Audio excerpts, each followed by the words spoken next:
Assalamualaikum warahmatullahi wabarakatuh. Halo soleh-soleha kelas 7. Kembali lagi di pembelajaran jarak jauh PKN di ruang Miss Uum. Anak-anakku yang soleh dan soleha, pernahkah kalian membayangkan kalian hidup seorang diri? Pasti kalian sudah tahu ya, bahwasanya kita tidak mungkin bisa hidup sendiri, karena manusia merupakan makhluk sosial. Menurut Aristoteles dalam bukunya yang berjudul La Politica, bahwa manusia merupakan John Polikon, yang artinya manusia hidup selalu berkelompok dalam masyarakat.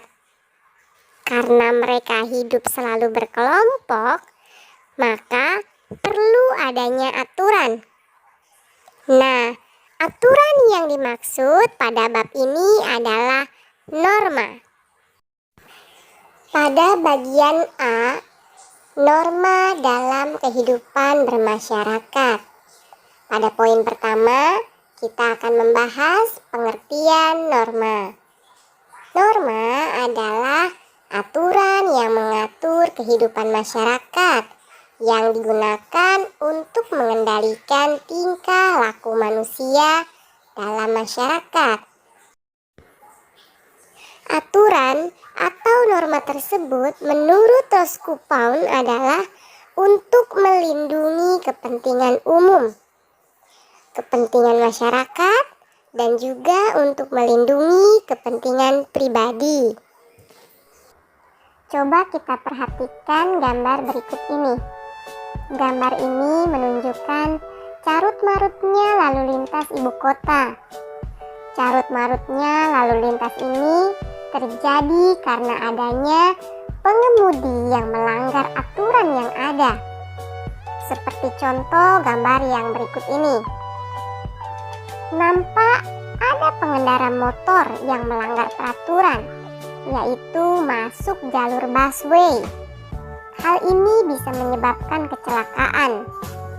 Padahal aturan atau norma itu dibuat dan disusun untuk mengatur setiap kehidupan manusia agar menjadi tertib, aman, dan harmonis.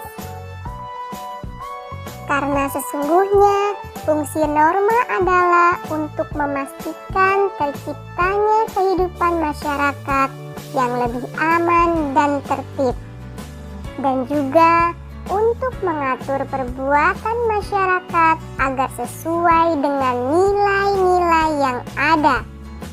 Selain itu, norma juga dibuat untuk mencegah adanya benturan antar masyarakat. Soleh-soleha kelas 7, kita lanjut ke poin kedua, yaitu macam-macam norma.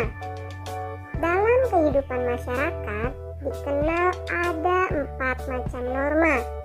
Yang pertama, norma kesusilaan. Yang kedua, norma kesopanan. Ketiga, norma agama. Dan yang keempat, norma hukum. Kita bahas satu persatu ya. Yang pertama adalah norma kesusilaan. Norma kesusilaan adalah peraturan hidup yang berkenaan dengan bisikan kalbu dan hati nurani manusia. Kehadiran norma ini bersamaan dengan kelahiran atau keberadaan manusia itu sendiri, tanpa melihat jenis kelamin dan suku bangsanya. Suara hati nurani yang dimiliki manusia selalu mengatakan kebenaran dan tidak akan dapat dibohongi oleh siapapun. Contohnya, sebagai manusia yang normal, kita selalu bersikap dan berkata jujur, di mana seorang siswa yang mengikuti hati nuraninya, dia tidak akan menyontek saat ulangan, karena dia tahu nyontek adalah perbuatan yang salah. Adapun Sanksi dari norma kesusilaan adalah perasaan manusia itu sendiri, yaitu perasaan menyesal, perasaan bersalah atas perbuatan yang sudah ia lakukan. Norma selanjutnya adalah norma kesopanan.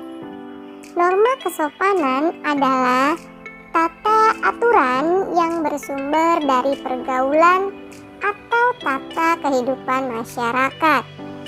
Norma kesopanan dibuat dari suatu kebiasaan-kebiasaan masyarakat. Kebiasaan-kebiasaan tersebut mengatur mana yang boleh dan mana yang tidak boleh, mana yang pantas dan mana yang tidak pantas, sopan atau tidak sopan. Contoh norma kesopanan adalah ketika kita bertamu ke rumah orang lain, maka hendaknya kita mengetuk pintu terlebih dahulu dan mengucap salam. Dikala kita tidak melakukan hal tersebut, maka kita dikategorikan melanggar norma kesopanan. Adapun sanksi dari norma kesopanan adalah menimbulkan celaan, hinaan dari sesama.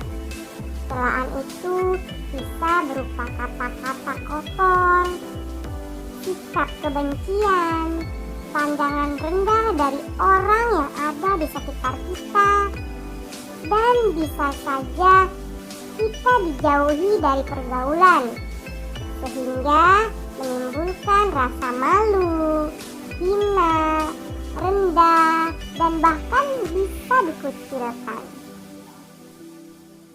Selanjutnya adalah norma agama. Norma agama adalah sekumpulan kaidah atau peraturan hidup manusia yang sumbernya dari wahyu Tuhan yang Maha Esa. Penganut agama meyakini bahwa apa yang diatur dalam norma agama itu berasal dari Tuhan. Kita tahu bahwa di Indonesia tidak hanya ada satu agama, melainkan ada beberapa agama yang diakui. Adapun dalam pelaksanaan norma agama, sumber aturannya bersumber dari agama yang dianutnya. Bagi pemeluk agama Islam, mereka bersumber pada Al-Quran dan hadis. Sedangkan umat Kristen dan Katolik berpegangan hidup pada Alkitab. Sedangkan umat Hindu berpegangan hidup pada kitab Veda. Untuk agama Buddha, mereka berpegangan hidup pada kitab Tripitaka. Dan untuk umat Konghucu, mereka berpegangan hidup pada kitab Sichucing. Perhatikan gambar berikut ini. Ini merupakan contoh penerapan norma agama, yaitu menjalankan ibadah sesuai dengan agama dan kepercayaannya masing-masing. Bagi pelanggar norma agama akan dikenakan sanksi di akhirat kelak oleh Tuhan yang Maha Esa, yaitu berupa dosa dan siksa di akhirat kelak. Selanjutnya yaitu norma hukum. Norma hukum adalah seperangkat aturan yang dibuat oleh pemerintah pusat maupun daerah. Peraturan mengenai tingkah laku manusia dalam pergaulan masyarakat dan dibuat oleh badan-badan resmi negara serta bersifat memaksa, sehingga perintah maupun larangan dalam norma hukum harus ditaati oleh seluruh masyarakat. Oleh karena itu, dalam kehidupan sehari-hari, aparat hukum seperti polisi, jaksa, hakim dapat memaksa seseorang untuk mematuhi hukum, dan mereka pula dapat memberi sanksi bagi yang melanggar. Norma hukum memiliki dua sifat. Sifat yang pertama yaitu berupa perintah. Sifat yang kedua berupa larangan. Contoh yang berupa perintah yaitu ketika mengendarai sepeda motor harus memiliki dan membawa surat izin mengemudi saat mengendarai sepeda motornya. Itu adalah sebuah perintah. Sedangkan yang bersifat larangan, contohnya seperti pengendara motor tidak boleh mengendarai sepeda motornya melebihi kecepatan maksimal yang sudah ditentukan.